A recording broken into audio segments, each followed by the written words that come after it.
Mahigit 2 buwan mula nung maglaban ang dalawang magkaribal na koponan, ay muli na naman silang nagharap para magtagisan gamit ang buong lakas sa loob ng 48 minutong paligsahan.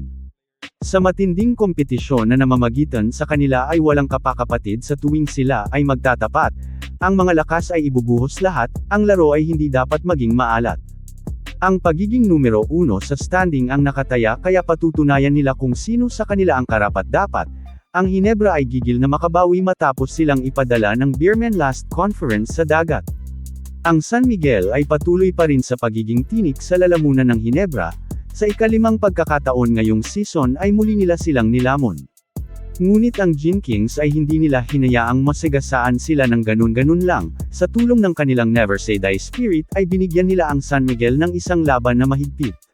Katulad ng naging pagkukulang nila sa mga nakaraang laban, ang Hinebra ay nakulangan na naman ng suporta mula sa kanilang bench na nakapaghatid lang ng 16 points na nanggaling lang sa 2 tao. Samantala, ang San Miguel naman ay nakakuha ng 48 points sa kanilang second unit, sa pangunguna ng best player of the game na si Don Troliano na gumawa ng 15 points at 3 3-pointers. Kaya kahit na na-out-rebound pa sila ng Hinebra, at dinumina sa second chance points ay hindi pa rin nagawang makalamang ng Gin King sa buong laban dahil sa dami ng kanilang bala.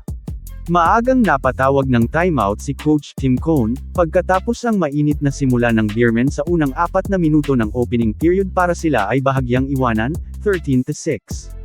At ang kanilang kalamangan ay ginawa pang 13 ni Tao Tua nang bitawan niya ang isang tres, dahilan upang mapatawag ulit ng timeout ang Gin Kings na nagbunga naman ng maganda nang umiskor sila ng 5 sunod. Ngunit yon ay kulang pa din para tuluyang tibagin ang kalamangan ng San Miguel, dahil sa pagbawi ng Beermen ay pinalaki pa nila sa 17 ang kanilang distansya. Gumawa ng 6-0 run ang Hinebra sa unang bahagi ng second quarter na diniinan ng tomahawk dunk ni Aguilar, ang 17 abante ng SMB ay naibaba nila sa 11. At sila ay naghintay pa ng ilang minuto para tuluyang matapya sa single digit ang kanilang hinahabol, at bago tumunog ang buzzer papuntang break ay ibinaba pa ni Sistan sa 6 ang kanilang pagitan.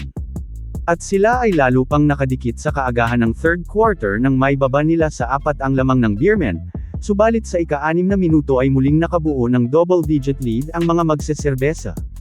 At bago pa matapos ang period ay lumaki ulit ang abante ng Beermen sa 15 puntos.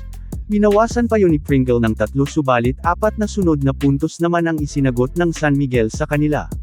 Ang lumaki sa 18 puntos na kalamangan ng Beermen sa fourth quarter ay ibinaba din agad ng Gin sa 7, pagkatapos nilang umiskor ng 9 na magkakasunod sa loob ng mahigit 3 minuto.